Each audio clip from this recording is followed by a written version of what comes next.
महीने के 21 लाख रुपए ले रही है। संजय कपूर की मां को बहू प्रिया सचदेव ने मारा ताना।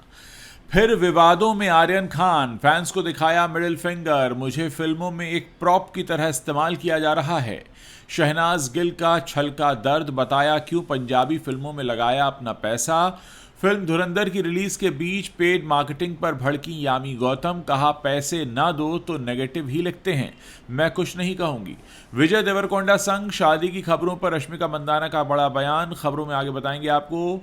अखंडा 2 की रिलीज पर रोक, दूसरी बार पोस्टपोन हुई फिल्म। और कुमार शानू का नया गाना कह न सके हुआ रिलीज, खूब वायरल हो रहा है ये गाना।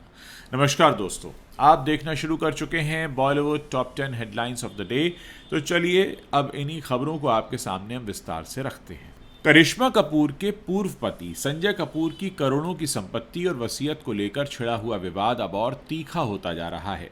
संजय कपूर की पत्नी प्रिया सचदेव ने अपनी सास रानी कपूर के आरोपों का कड़ा जवाब देते हुए कहा है कि उनके ऊपर लगाए गए सभी दावे झूठे और आधारहीन हैं। प्रिया सचदेव ने अपनी सास की बातों को पूरी तरह से फर्जी बताया। आपको बता दें कि संजय कपूर की मां रानी कपूर ने अपनी बहू पर गंभीर आरोप लगाए थे। रानी कपूर के अनुसार उनकी बहू प्रिया सचदेव ने पति संजय कपूर की वास्तविक संपत्ति को छिपाया है, विदेशी खातों में पैसा भेजा है और फर्जी वसीयत भी तैयार की है। वहीं अब रानी कपूर के इन आरोपों का जवाब देते हुए बहू प्रिया सचदेव ने न केवल इन आरोपों को पूरी तरह खारिज किया, बल्कि सास के खर्चों को लेकर नया खुलासा भी कर दिया। प्रिया सचदेव के वकील राजीव नायर ने कहा, हमने कोर्ट में संजय कपूर की पूरी संपत्ति और सभी वित्तीय लेन देन का विस्तृत विवरण जमा किया है। एक भी रुपया विदेश नहीं भेजा गया है। सभी आरोप निराधार हैं। संजय कपूर को 10 करोड़ रुपए की सैलरी मिलती थी। संजय कपूर की मां रानी कपूर ने भी आरोप लगाया है कि संजय कपूर को 60 करोड़ रुपए की सैलरी मिलती थी, लेकिन वो पैसा कहां गया ये स्पष्ट नहीं है। इस पर प्रिया सचदेव की लीगल टीम ने कोर्ट को बताया, साल 2023-24 में संजय कपूर को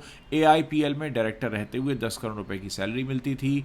लीगल टीम ने बताया कि संजय कपूर को 50 करोड़ रुपए का बोनस भी दिया गया था। TDS के रूप में 23 करोड़ 50 लाख रुपए काटे गए थे और संजय कपूर को 36 करोड़ 50 लाख रुपए मिले थे। इनमें से करीब 28 करोड़ 50 लाख रुपए भारत और लंदन की अचल संपत्तियों में निवेश किए गए। वहीं प्रिया सचदेव की ओर से दावा किया गया कि सास रानी कपूर खुद संजय कपूर की कंपनी AIPL से हर महीने एक बड़ा अमाउंट निकालती रही हैं। प्रिया सचदेव के वकील ने कोर्ट को बताया, रानी कपूर AIPL से हर महीने 21,50,000 रुपए लेती हैं। उनके निजी खर्च भी कंपनी के माध्यम से ही उठाए जाते हैं, संजय कपूर के जिंदा रहते हुए भी और अब उनके न रहने के बाद भी।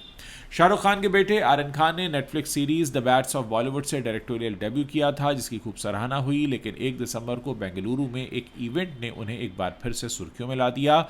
वो एक इवेंट में पहुंचे थे जहां साउथ के कुछ स्टार्स भी मौजूद थे। बेंगलुरु की रेजिडेंसी रोड पर कार से उतरते ही फैंस की भारी भीड़ ने उन्हें घेर लिया। सभी ने फोन निकालकर वीडियोस बनाने शुरू कर दिए। आर्यन ने मुस्कुराते हुए थम्स अप दिया और इवेंट की बालकनी पर आकर वेव किया।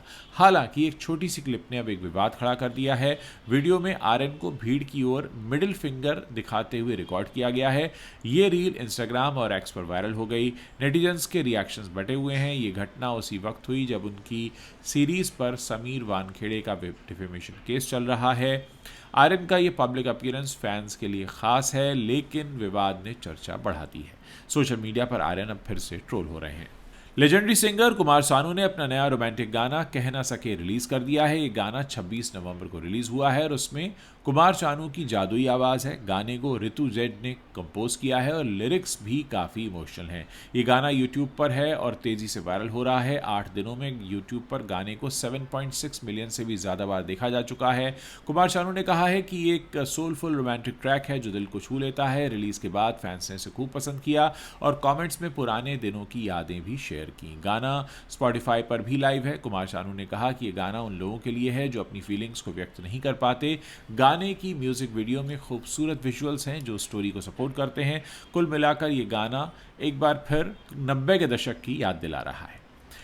शहनाज गिल बिग बॉस 19 में आने के बाद काफ़ी मशहूर हुई। पूरे देश में मशहूर होने के बाद शहनाज गिल फिल्म किसी का भाई किसी की जान और थैंक यू फॉर कमिंग में नजर आई। हालांकि उन्हें उतनी कामयाबी नहीं मिली जितनी की उम्मीद की जा रही थी। ऐसे में उन्होंने पंजाबी फिल्म एक कुड़ी की निर्माता बनने के बारे में सोचा।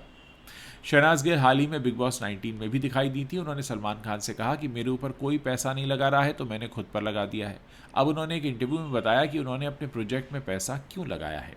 शहनाज गिल ने कहा कि मुझे अच्छी स्टोरीज नहीं मिल रही हैं, मुझे फिल्मों में शोपीस की तरह इस्तेमाल किया गया है, मुझे एक ही तरह की कहानियाँ मिल रही थीं जिनमें कुछ भी नयापन नहीं था और कोई अच्छा संदेश भी नहीं था। ऐसे में मैंने सोचा कि खुद पर ही पैसा लगाना सही रहेगा। शहनाज गिल ने आगे बताया कि पिछले 5 वर्षों से उन्हें पंजाबी फिल्मों के ऑफर आ रहे थे, हालांकि वो अच्छी फिल्म के इंतजार में थी, कुछ ऐसा जिससे पंजाबी फिल्मों में उनकी वापसी अच्छी तरह से हो पाए। पंजाबी फिल्मों में काम करने पर शहनाज ने कहा कि कई लोग मुझसे कहते हैं कि मैंने पंजाबी फिल्मों में अपना वक्त बर्बाद किया है, हालांकि ऐसा है नहीं, मैंने यहाँ बहुत कुछ सीखा है।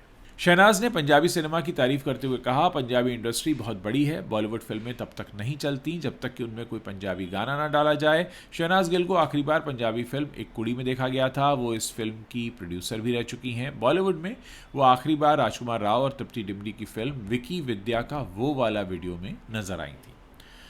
फिल्म इंडस्ट्री में पैसे देकर अच्छे रिव्यूज़ खरीदने का कल्चर इन दिनों काफ़ी तेज़ी से बढ़ा है और कई मौक़ों पर ऑडियंस ने भी इस बात को नोटिस किया है कि एक्टर्स और डायरेक्टर्स अक्सर पैसे देकर फिल्मों की फेक हाइप क्रिएट करते हैं। अब यामी गौतम ने इस मुद्दे पर अपनी आवाज़ उठाई है और धुरंधर की रिलीज़ के बीच फिल्म पर लगने वाले सभी आरोपों को खारिज कर दिया है। यामी गौतम ने बॉलीवुड में हो रहे पेड मार्केटिंग के ट्रेंड को लेकर खुलकर बात की है और डायरेक्टर्स समेत कई एक्टर्स से ऐसा न करने की अपील की है। अपने लंबे चौड़े इंस्टाग्राम पोस्ट में यामी गौतम ने लिखा, काफ़ी समय से मैं ये कहना चाह रही थी, मुझे लगता है आज ये सही समय है। फिल्म मार्केटिंग के नाम पर पैसे देने का जो ट्रेंड चल रहा है, इससे ये सुनिश्चित किया जाता है कि फिल्म के बारे में अच्छी राय क्रिएट की जाए। जब तक आप उन्हें पैसे नहीं देते वो नेगेटिव चीज़ें लिखते रहते हैं। यामी लिखती हैं, वरना जब तक उन्हें पैसे ना दो वो लोग लगातार फिल्म को लेकर नेगेटिव चीज़ें लिखते रहेंगे, वो भी फिल्म रिलीज़ होने के पहले ही। यामी गौतम का मानना है कि यह ज़बरदस्ती पैसे वसूलने जैसा मामला है, एक्सटॉर्शन का। इसके साथ ही यामी ने यह भी कहा कि अगर लंबे समय तक ऐसा ही चलता रहा तो ये प्लेग की तरह बॉलीवुड इंडस्ट्री को बहुत बड़े पैमाने पर ख़त्म करेगा। इसके साथ ही यामी गौतम ने साउथ की फिल्म इंडस्ट्री की जमकर तारीफ की। यामी ने अपने इस लेटेस्ट पोस्ट में लिखा कि ऐसे फेक प्रमोशंस और पेड मार्केटिंग साउथ में नहीं होते और ऐसा इसलिए है क्योंकि वहाँ के लोगों में यूनिटी देखी जा सकती है। एक्ट्रेस रश्मिका मंदाना इन दिनों अपनी पर्सनल लाइफ को लेकर काफ़ी चर्चा में बनी हुई हैं। ऐसा दावा किया जा रहा है कि रश्मिका मंदाना ने खुद से 7 साल बड़े एक्टर विजय देवरकोंडा से सगाई कर ली है और ये कपल फरवरी 2026 में शादी करने वाला है। हालांकि विजय देवरकोंडा और रश्मिका मंदाना ने सगाई के चर्चे पर चुप्पी साधी हुई है, लेकिन हालिया इंटरव्यू में विजय के साथ शादी करने की बात पर रश्मिका ने ऐसी एक बात कह दी है जो कि हर किसी को हैरान कर सकती है। हाल ही में रश्मिका मंदाना ने इंटरव्यू में विजय देवरकोंडा संग शादी की बात पर रिएक्ट किया। उन्होंने कहा कि मैं अपनी शादी की बात को न कन्फर्म करना चाहती हूँ, ना ही इसे मना करना चाहती हूँ। रश्मिका ने कहा इस बारे में बात करनी होगी तभी करेंगे। इतना ही नहीं, रश्मिका ने आगे ये भी कहा कि वो विजय देवरकोंडा के साथ अपने काम को लेकर भी बात नहीं करती हैं। रश्मिका ने कहा कि वो अपने फैंस या मीडिया के साथ कुछ भी शेयर करने से पहले थोड़ा समय लेना चाहती हैं। जब रश्मिका से पूछा गया कि क्या वो विजय से अपनी शादी की अफवाहों की पुष्टि या खंडन करना चाहती हैं, इस पर उन्होंने कहा कि मैं शादी की पुष्टि या खंडन नहीं करना चाहती, मैं बस इतना कहूँगी कि जब इस बारे में बात करनी होगी तभी हम बात करेंगे। नंदमुरी बालकृष्ण की फिल्म अखंडा 2 आज यानी 5 दिसंबर को थिएटर्स में रिलीज होनी थी, पर इसे अब पोस्टपोन कर दिया गया है, जिससे दर्शकों को झटका लगा है। इस फिल्म का फैंस बेसब्री से इंतजार कर रहे थे। अखंडा 2 में बजरंगी भाईजान की मुन्नी यानी हर्षाली मल्होत्रा भी हैं, जिसने फिल्म के क्रेज को और भी बढ़ा दिया था। गुरुवार 4 दिसंबर की शाम को अखंडा 2 के प्रोडक्शन हाउस 14 रील्स प्लस ने बताया कि तकनीकी समस्याओं के कारण फिल्म के पेड प्रीमियर कैंसिल कर दिए गए हैं। प्रोडक्शन हाउस ने एक्स पर लिखा, आज होने वाले अखंडा 2 के प्रीमियर तकनीकी समस्याओं के कारण रद्द कर दिए गए हैं। हमने अपनी तरफ से पूरी कोशिश की, लेकिन कुछ चीज़ें हमारे कंट्रोल से बाहर हैं। असुविधा के लिए खेद है। बाद में प्रोडक्शन हाउस ने रिलीज से ठीक एक रात पहले अखंडा 2 की रिलीज पोस्टपोन होने के बारे में जानकारी दी। मेकर्स ने एक्स पर लिखा, भारी मन से हमें आपको ये सूचित करते हुए खेद है कि अखंडा 2 निर्धारित समय पर रिलीज नहीं हो पाएगी। दरअसल अखंडा 2 की रिलीज मद्रास हाईकोर्ट के उस आदेश के बाद पोस्टपोन हुई है, जिसमें इरोज इंटरनेशनल मीडिया लिमिटेड द्वारा दायर की गई एक अपील पर सुनवाई के बाद इसकी स्क्रीनिंग पर रोक लगा दी गई थी। मीडिया रिपोर्ट के अनुसार यह मामला लंबे समय से चल रहे एक कानूनी विवाद से निकला है, जो इरोज के पक्ष में गया था। इसके तहत कंपनी को 14% इंटरेस्ट के साथ करीब 28 करोड़ रुपए का मुआवजा मिलना था। कोर्ट ने निर्देश दिया कि जब तक बकाया राशि नहीं चुकाई जाती तब तक अखंडा 2 को न तो थिएटर्स में रिलीज़ किया जाएगा और ना ही डिजिटल प्लेटफॉर्म पर इसका सैटेलाइट ब्रॉडकास्ट भी नहीं किया जा सकता। दोस्तों, ये तो थी वो बड़ी खबरें। अब एक और ज़रूरी बात, अगर आप मेरे रिव्यूज़ देखना चाहते हैं तो आप इंस्टाग्राम पर और यूट्यूब पर उज्ज्वल त्रिवेदी रिव्यूज़ को फॉलो कर सकते हैं। यहाँ मेरी कोशिश रहेगी कि जितने भी वेब सीरीज़ हैं, OTT पर आने वाले शोज़ हैं या फिल्में हैं, उनके रिव्यूज़ मैं आपको जल्द से जल्द देता रहूं। आज आपको हम धुरंधर का रिव्यू भी बताने जा रहे हैं, तो अगर आपने हमारे उज्ज्वल त्रिवेदी रिव्यूज़ को अभी तक फॉलो नहीं किया है इंस्टाग्राम पर, यूट्यूब पर, तो उसे आप अभी तुरंत कर सकते हैं।